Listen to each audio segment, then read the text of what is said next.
जय हिंद जय भारत.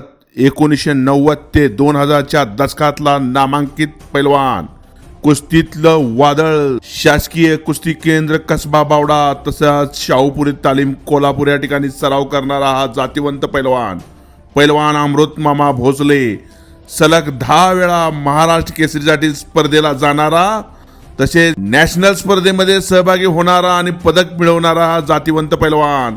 जवळजवळ 5 महाराष्ट्र केसरी पैलवानांच्या बरोबर कुस्त्या खेळून त्यांच्यावरती विजय मिळवलेला हा जातिवंत पैलवान उपमहाराष्ट्र केसरी अमृत मामा भोसले यांच्या बरोबर चालत असताना साक्षात हत्तीचं बळ येत आहे. जय हिंद जय भारत.